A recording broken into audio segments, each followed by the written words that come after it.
The Gratitude Podcast, episode 74. I think there's easy gratitude, and then there's what I would call strengthening gratitude, which of course would be, it's challenging. Like right now, it's easy for me to be grateful. Like I'm in a lot of sunshine coming in my window. I'm talking to you and you're awesome. I feel peaceful. Like there's nothing really challenging me right now. I've got a plastic turtle on my desk. So like I've got life by the balls right now. So, and this is easy gratitude. And I think it's great for us to remind ourselves like, yeah, let's even feel grateful when it's easy. But I don't think that helps us grow much. I don't think it really takes us deeper into our hearts. Just like, if you can bench press 100 pounds, but you only put 10 pounds on the bar, you're not going to be getting that much stronger from it. It's easy weightlifting, but it's like, okay, if you can only bench press 100 pounds and you put 99 on the bar or 101, now it's like, okay, when I'm challenged in life, when I'm stressed out, when I'm scared, now is the time where if I can have an attitude of gratitude and even feel grateful in those challenging circumstances, that is helping me grow. I think it's helping me grow stronger, not only in my resolve of growing more gratitude in my life, but I think it's helping me as a person expand beyond my limits. Welcome to the Gratitude Podcast on www.georgeandbenta.com, where you'll hear a new story each week that will inspire more gratitude in your own life. Our mission is to inspire 100,000 people to discover how to feel gratitude and live a happy life through the amazing life stories of our successful guests and their actionable tips. And now, the host of our podcast, George and Benta. Hi, Gratitude Seeker. Welcome to this really special episode with an amazing person. I've had a really beautiful pre-chat with him. His humor is really authentic, and he is really authentic, and he just changed my state as we were speaking, and it was just amazing. So his name is JP Sears. Most probably you know about him, or if you don't, you should, because what he's done and what I really admire about him is that he brought up some things that were not easy to speak about, and some things that were really serious regarding spirituality in general, and the lies that we actually tell ourselves sometimes. And for me, it was really liberating, and to see how he managed to put this in a really entertaining way, and to bring people to pay attention to this. It is really amazing and really inspirational for me. He has been on YouTube and for quite a while, and he's had like millions of views with his really smart and really humorous videos. And he's here with us right now, and we will get to spend some time with him. So I'm very grateful for that. JP, thank you so much for being here with us. Yay! You're welcome, Georgie. I appreciate you having me on, brother. Definitely. My pleasure. So firstly, what I didn't say in the beginning is that beyond the humorous side, you are a really deep person, and I really feel that you have not just the knowledge, but you're actually living it somehow, and you're helping people as a life coach, right? I hope that I'm saying that right. And as far as I know, but maybe we're both wrong. Yeah.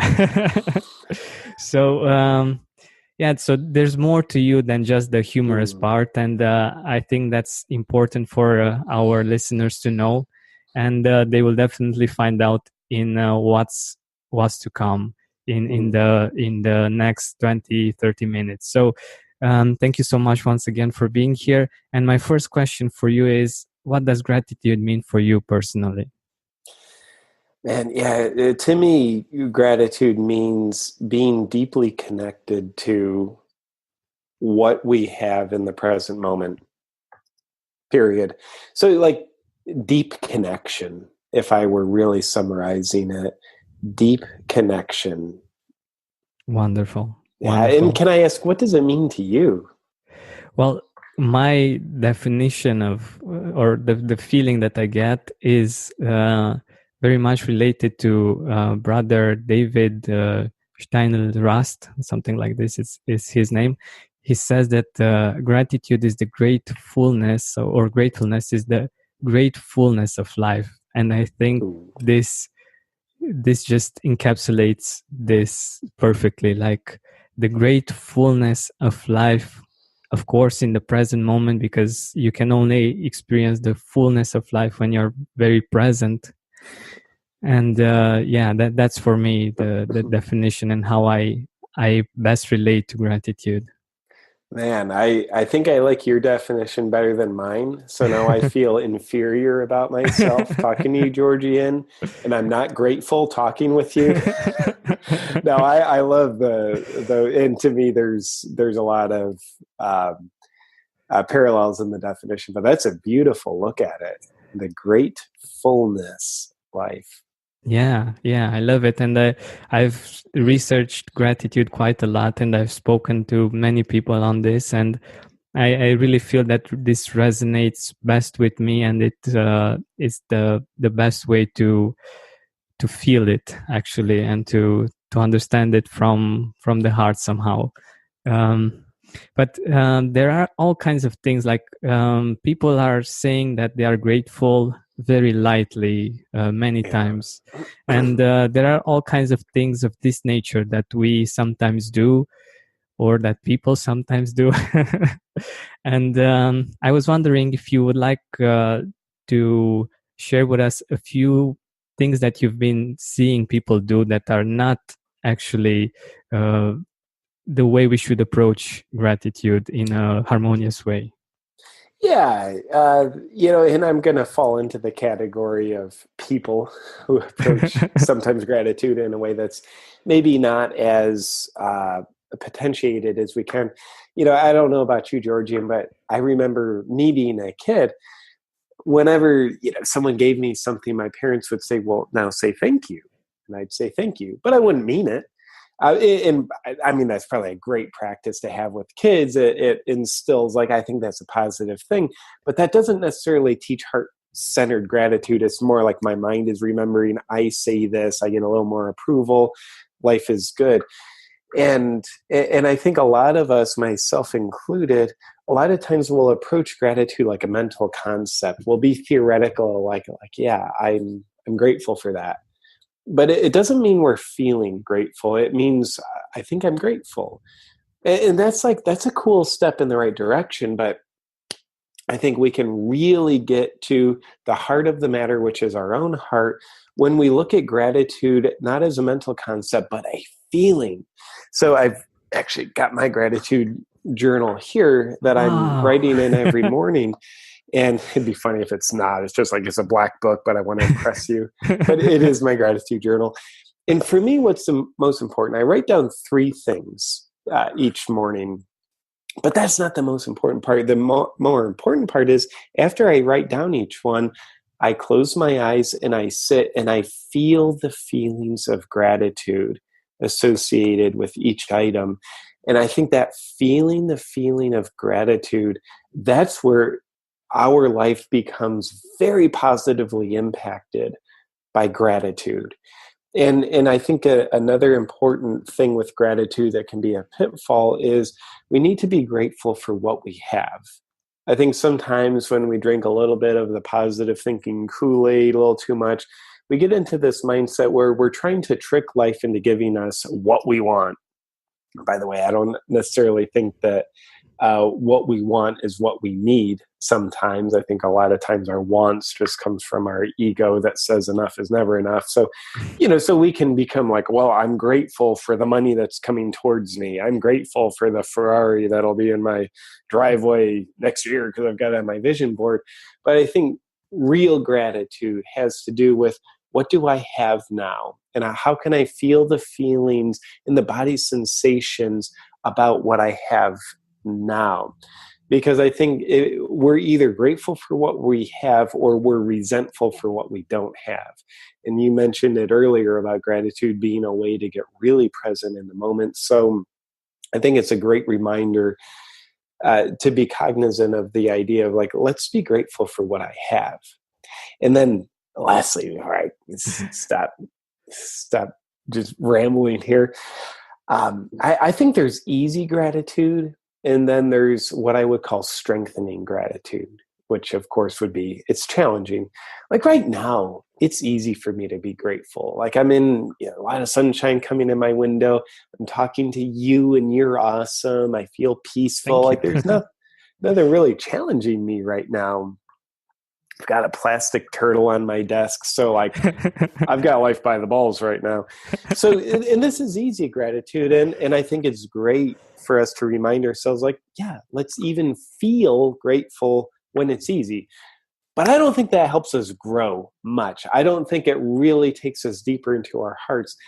Just like, if you can bench press 100 pounds, but you only put 10 pounds on the bar, you're not going to be getting that much stronger from it. It's easy weightlifting, but it's like, okay, if you can only bench press 100 pounds and you put 99 on the bar or 101, now it's like, okay, when I'm challenged in life, when I'm stressed out, when I'm scared, now is the time where if I can have an attitude of gratitude and even feel grateful in those challenging circumstances, that is helping me grow. I think it's helping me grow stronger, not only in my resolve of growing more gratitude in my life, but I think it's helping me as a person expand beyond my limits. So, man, I'll tell you, last week, I just saw a quick little story that was hard for me to be grateful for in the moment. I was flying from Costa Rica, where I was with my beautiful fiance, to New York, where I was going to be helping a wonderful company I sponsored by, called and&nbsp, human optimization company, doing a nationwide launch across all the Whole Foods in the U.S.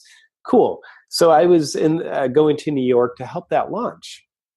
And the big winter storm hit. So from Costa Rica, I'm flying north, got to Florida. My connecting flight to New York was canceled. It's like, okay, can't fly up there tonight. They rescheduled me for the next morning at 6 a.m. Cool. So get to the airport, and we're about to land in New York. We're in New York, and huge snowstorm, and they divert us at the last minute. Can't land. Snow is falling so hard. The pilots don't have enough visibility, so they divert the flight a few hundred miles over to Pittsburgh. Cool. I am grateful. Like, thank you. I'm very safe. So we're in Pittsburgh for 7 hours, and after 7 hours of waiting, and the next day's a product launch, and I really want to be there to support the company.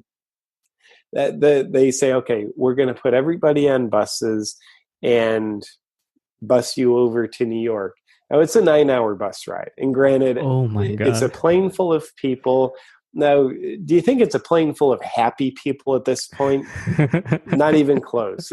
So, I'm seeing the worst come out of people. And I was so grateful that I actually maintained a grateful attitude most of the day, which is weird. Like, I'm grateful that I'm grateful right now.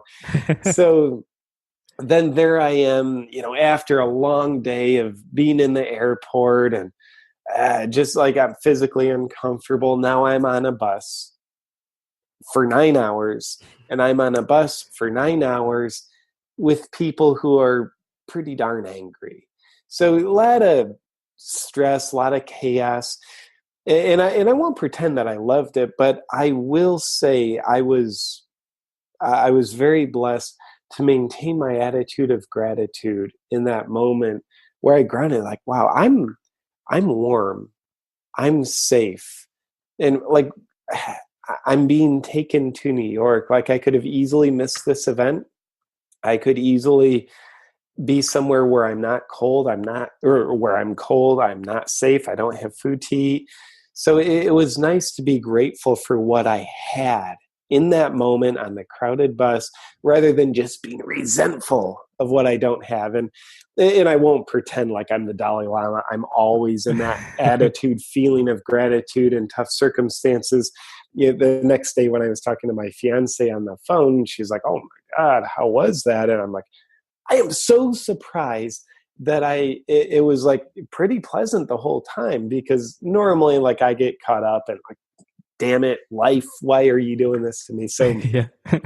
long story short, as I digress, I think a great opportunity for all of us when we're on a path of gratitude is make sure we have a gratitude and attitude of gratitude in strengthening situations, challenging times. It's harder, but it's way more beneficial than if we only have gratitude when it's convenient. Definitely. I love the story, and I think it teaches us something really important. And from my discussions and from my experience as well, it's like a muscle, like you said. The fact that you have a stronger muscle in those kinds of situations, you were able to put up with that. Not to put up, but to actually find things that are good, that are okay, and that changes your experience, because you and all of those people have had the same experience basically. And the beautiful part about cultivating this as a habit is the fact that when those kind of experiences arise, you're able to deal with them differently. And this is actually, and I think this is an important thing to point out. For instance, when people see you, they see you in your videos, they might see you on stage, or in different kinds of situations when you're a star, let's say. Yeah. And they don't see the fact that you still have to go through these kinds of situations as well, because you're human also.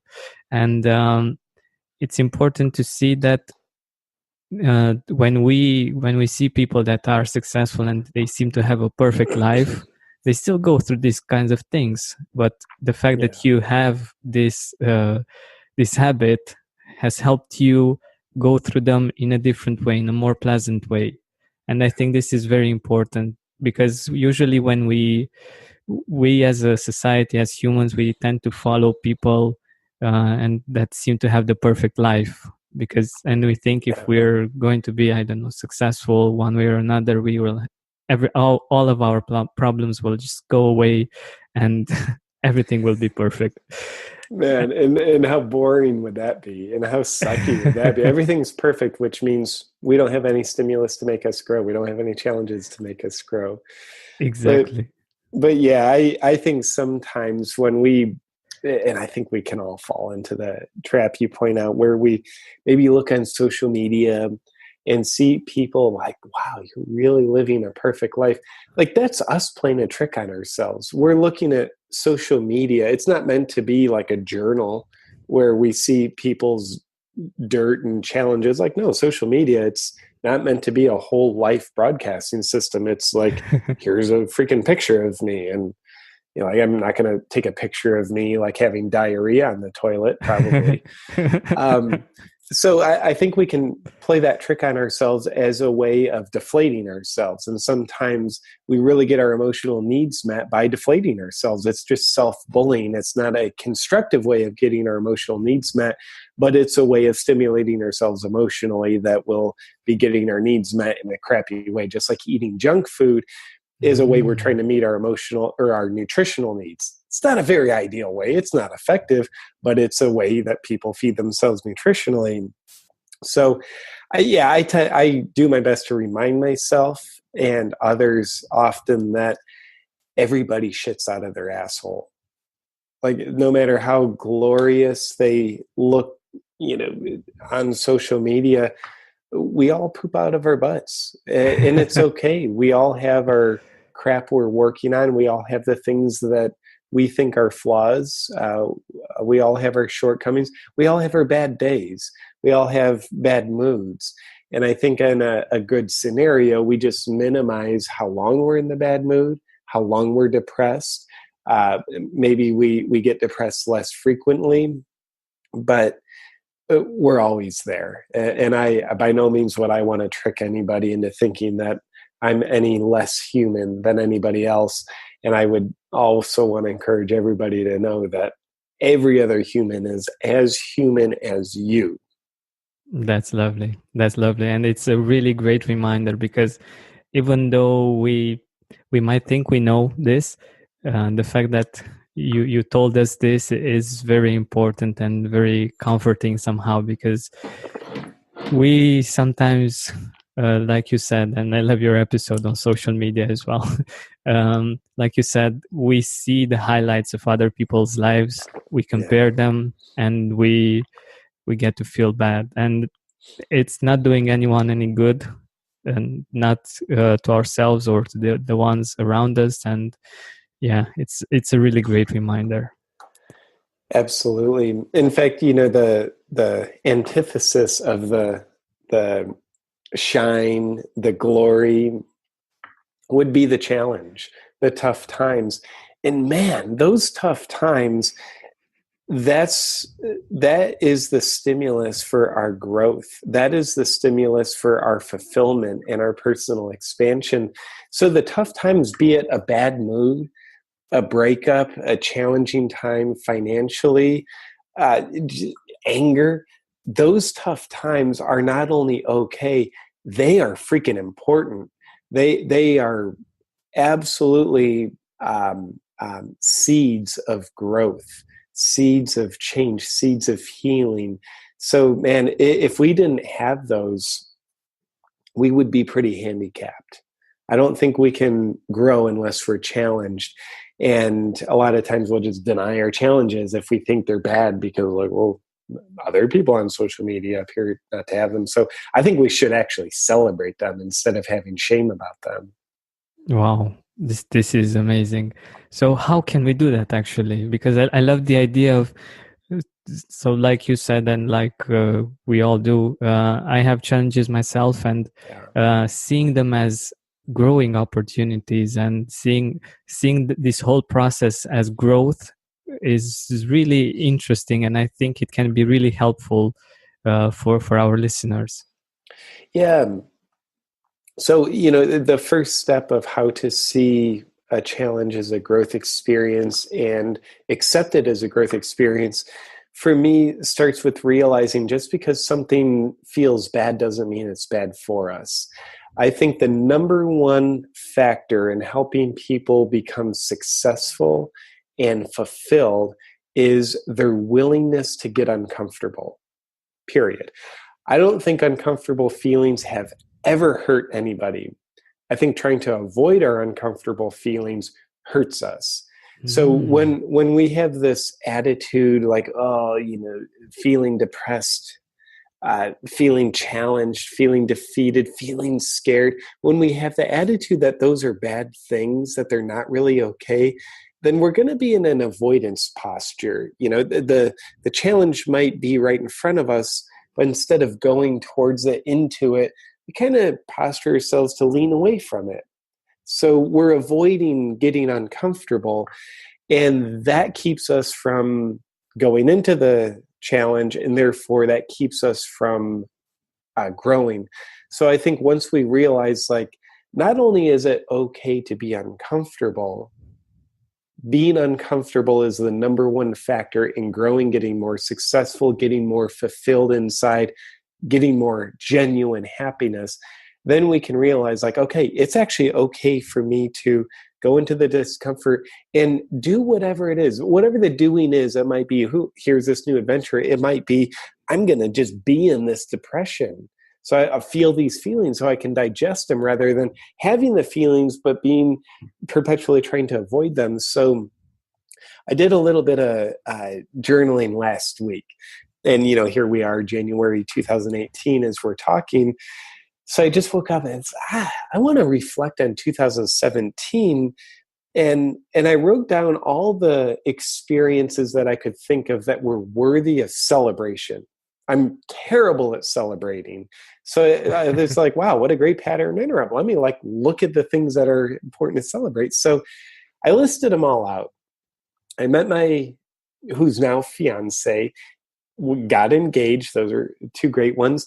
Congratulations. Thank you. I launched my book. I did a lot of performances at book events. I co-hosted a big cool thing called Genius Network. Went on a comedy tour, signed on to do a documentary. Stopped wearing my headband when I'm on stage. I won't go into that, but it was really important to me.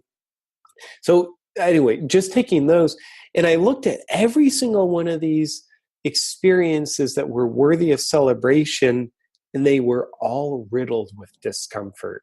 None of them were comfortable. They all had joy. They all had great benefit and growth, but they all scared the hell out of me. They were all uncomfortable. So I was very grateful, and going towards discomfort is absolutely one of my core values. But it was just interesting to see like every single one of these experiences worthy of celebration that really helped me expand. They all had immense discomfort, not a little bit of intimidation, a little bit of like, oh, that's kind of scary, but like, I am really scared doing this. I am really scared saying yes to doing comedy shows in theaters. I'm really scared getting engaged. My heart says yes. It scares the hell out of my mind. But I did it anyway. So being willing to be uncomfortable and doing the thing anyway, be afraid and take action anyway, I think is one of the best mantras we can have so that we can grow from a challenge. I love it. I love it. And I can excited totally here, Georgian. Yeah, I think it's just amazing to do that, and doing like you said that journaling is also great. I actually did a series of episodes with each and every month of the year 2017. And I shared my own 3 things that were great about that particular month, like January. So 36 in total, and I encouraged the gratitude seekers also to do the same. And I think it's really powerful because it creates a great energy for 2018 and for setting the goals for the next year. When you feel fulfilled, when you understand how many amazing things have happened in the past months, you get a really different kind of vibe to go forward. And I love that you've been doing that as well, and it's awesome.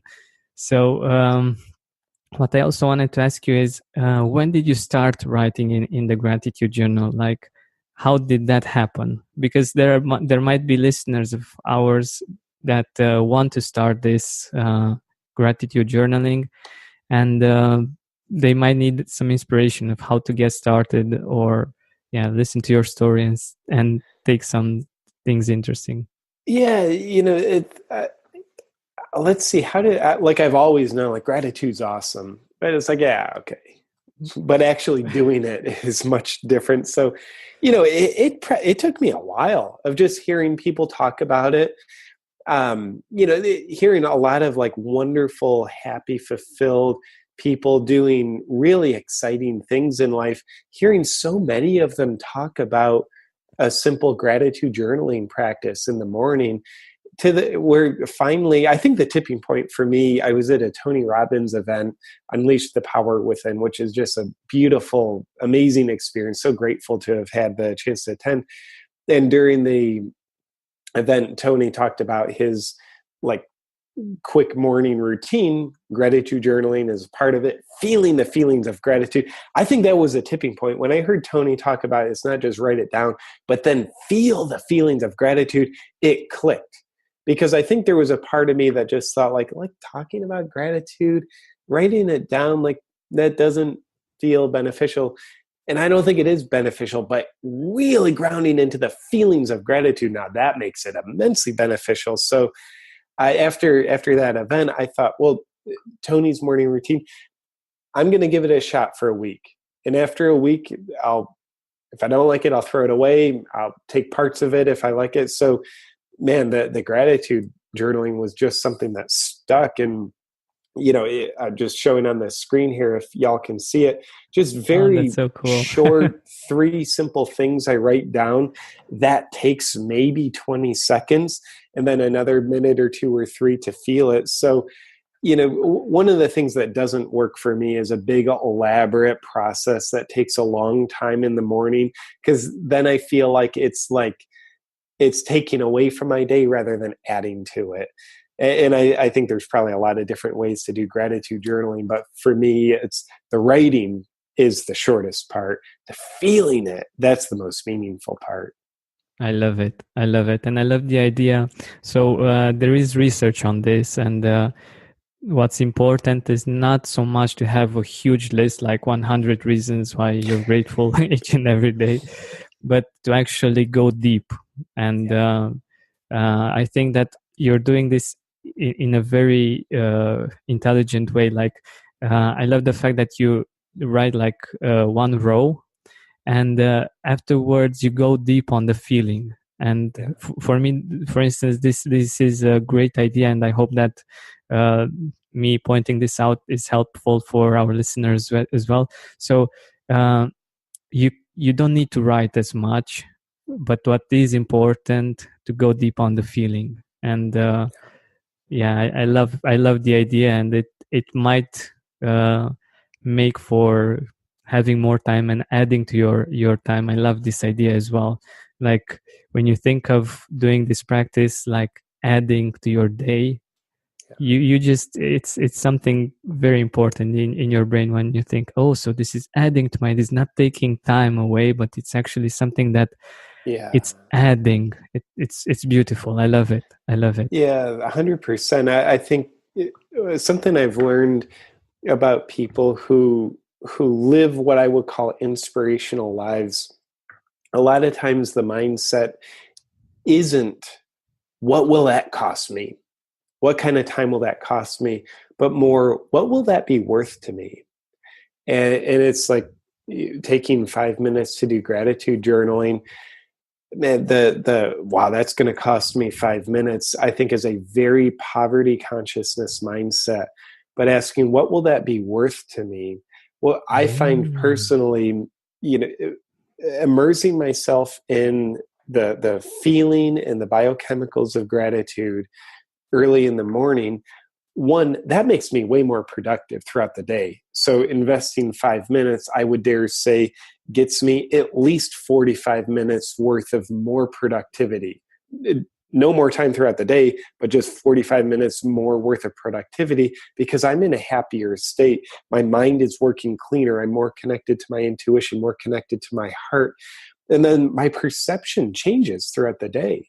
I was really in a great frame of mind of gratitude. Last week, I mentioned the whole airport experience. I'd been consistent with my gratitude journaling, which really helped train me for here's a tough day. So was it worth me taking 5 minutes in the morning to have a day where I was actually feeling calm and peaceful versus a day where I just feel like I'm in broken glass inside, I'm angry? Absolutely. That 5 minutes had it was well worth it. It was worth, way more than I could put words to. So yeah, what will this gratitude journaling be worth to me rather than thinking how many minutes is it going to cost me? I think it's a important mindset that inspirational people tend to have, whether they know it or not. And then angry people tend to have the mindset that says, that'll cost me time. I don't have time for that. That'll take away from me watching the TV, and I got to watch the news on TV so that I can know what to be angry about. I love it. I think you put some really good questions. I hope that our listeners were aware of the subtlety of your questions. So it's something that you as listeners can ask yourselves when you're listening. What is this bringing into my life, and not what it costs? I think this is very, very powerful. And like you said, with the productivity and everything, it's an amazing perspective. Thank you. Really, I didn't think I could learn so much, so many new things about gratitude, but I'm still learning. And even though I've been exploring it for quite a while, and I'm sure that our listeners have been doing this as well. But I want us to talk a little bit about something that you promote, and that I think it's very important for all of us. It's about appreciating ourselves and being grateful for ourselves one way or another. And I'm talking about being weird. Absolutely. Yeah. I think sometimes it's easier to appreciate and be grateful for other people. And it's like, cool, but let's treat ourselves the way we treat other people.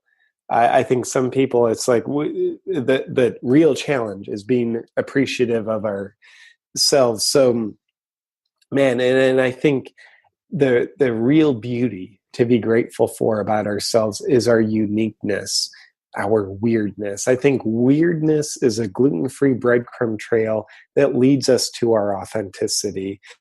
And you know how I look at myself now, what I appreciate the least about myself is when I act normal. I think acting normal is another way of saying not being yourself. But you act normal in a way of like, well, let me act the way everybody else acts. Let me conform. And, you know, sometimes you do that. If you're driving a car, it's great to act normal. You don't want to like, well, let me do self-expression here and color outside the lines. Like, no, it's be normal. But I think the time and place for being normal isn't all the time everywhere. I think we have the ratio backwards where most of the time, most of us act normal. Maybe letting our beautiful, weird authenticity out a little bit of the time. I think we should flip that. I think most of the time we should be being our weird, authentic selves.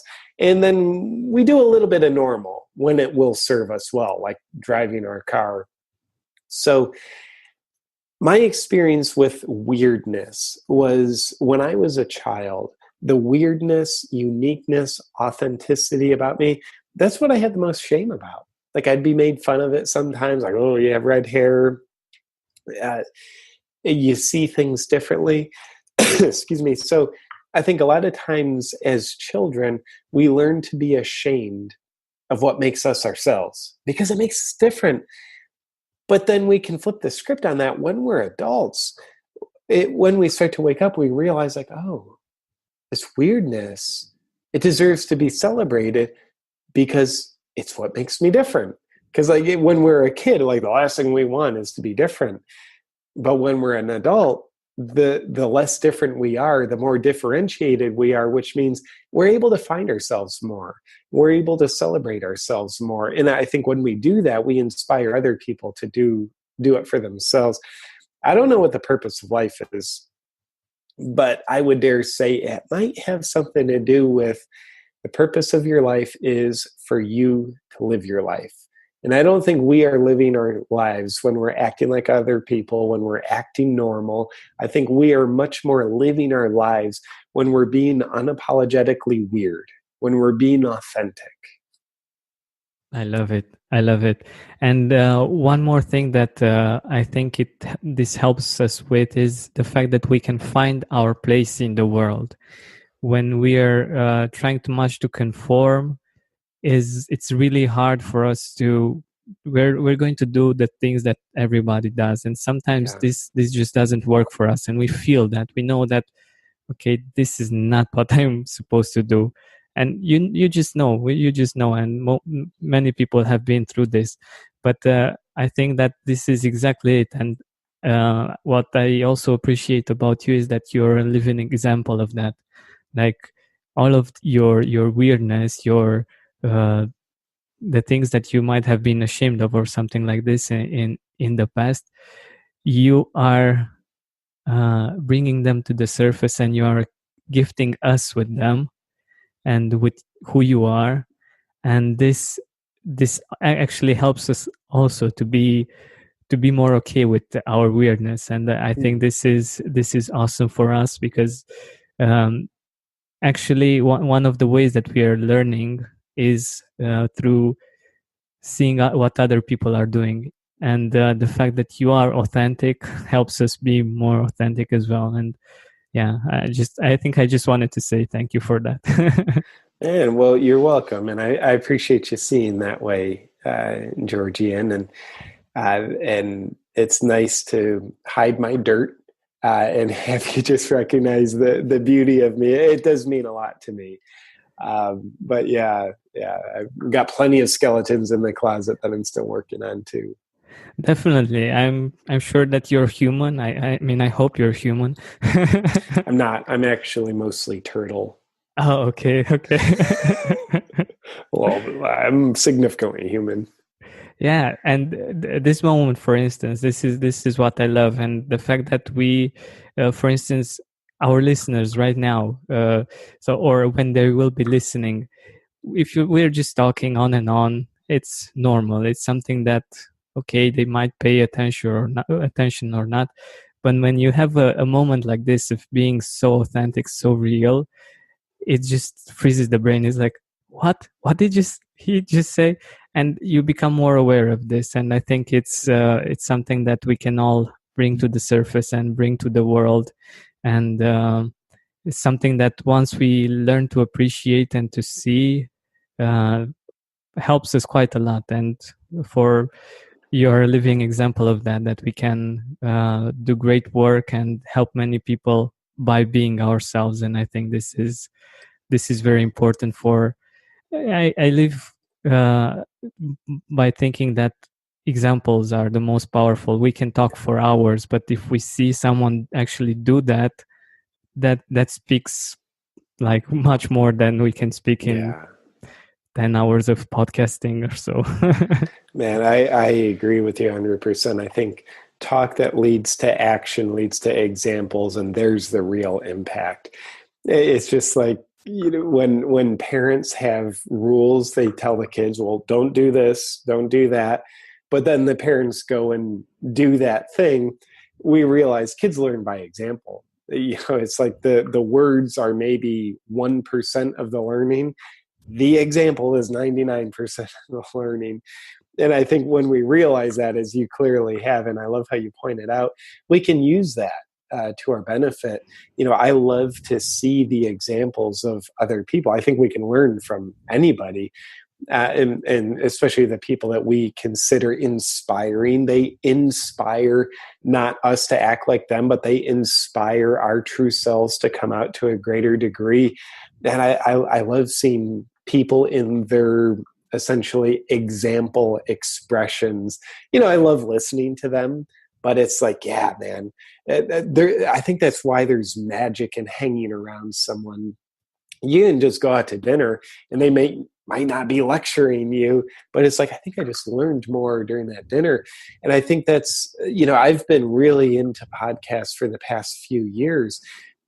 I very rarely listen to books on tape, because I feel like I don't learn too much, but I feel like I learn a hell of a lot more from podcasts, because I think it's more example oriented. Because especially with a podcast like you're facilitating here, where people are having a conversation, you get more the 3-dimensional examples rather than the 1-dimensional just talk. Let me talk at you. Here's the lesson. So it's like parents having like a real life conversation with their kids rather than a 1-dimensional, I'm going to talk at you, here's the rules. And the kid's like, yes. I've stopped paying attention, Dad. Yeah, exactly. I love the perspective, and I think it's we see examples of people actually talking about it, and what I think it's also important that we have an opinion from another person of something, and that helps us choose more easily one way or another, if we agree or if we don't agree, or if that actually works. And one thing that really works for us is, and one thing that I would love to end this interview with, is go to JP Sears' YouTube channel, Facebook, give him a like and follow him. And other than the entertainment that you will get from that, my advice is to also look at him as someone living his passion and living his authentic self, and try to, like JP said, to get inspired by that. And I'm sure that will bring from yourself as well. It will bring that magical side, that gift that you have, that you can give us like he does. Beautiful words, brother. Thank you for expressing all those. I feel a lot of benefit in hearing those. My pleasure. And hopefully other people do too, but man, thank you for saying those. Yeah, my pleasure. It really comes from the heart. It's not just something that to say into words, but also so as a closing thought, could you share with us what and who you are grateful for in your life right now? Yeah, the first who that comes to my mind, I mean, there's many of them, but the first one is my beautiful fiance, Amber. I mean, just beyond gratitude for her being in my life, and specifically right now we're apart. She's running a retreat in Costa Rica, so specifically last night the time we took to talk via Skype was just beautiful, and how she smiles, how she shares her challenges, how she gets playful with me. I'm very, and how she cheers and supports me, how she believes in me. I'm very, very grateful for her.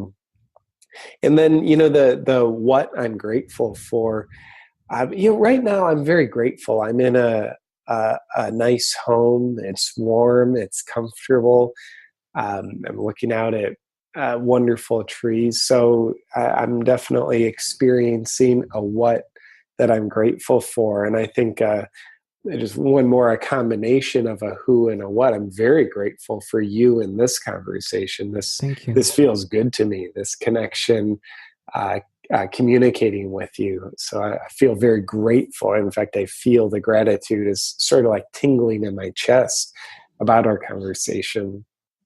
I love it. I love it. And I hope that our listeners have gotten some of your feelings, some of your gratitude, and also mine, of course. And thank you so much for being here and for being so present and for having such a great conversation. Thank you. You're very welcome, Georgie. And thank you for having me on, brother. Thank you so much for listening. I hope that you've enjoyed this interview as much as we've enjoyed doing it. I think, honestly, it's one of the best interviews that I've ever did. And JP was certainly one of the best guests that I ever had. And if you enjoyed this interview, please share it with your friends, with your family. I think JP really shares some amazing tips for all of us. I certainly got some great tips from him and some really good inspiration. And also, if you're a brand new listener to the Gratitude Podcast, I invite you to subscribe, because there are many, many other very, very interesting interviews on gratitude, on life stories in general that you can learn from quite a lot, and that can inspire you to live a more grateful and a more happy life. My vision with the podcast is to inspire 100,000 people to discover gratitude, how they can do it each and every day, how to create the habit, and how to live a happier life. And I would really appreciate your support in helping me do this and making this vision a reality. Thank you so much for listening, for sharing, and for taking the time to be with us and to connect. Thank you so much.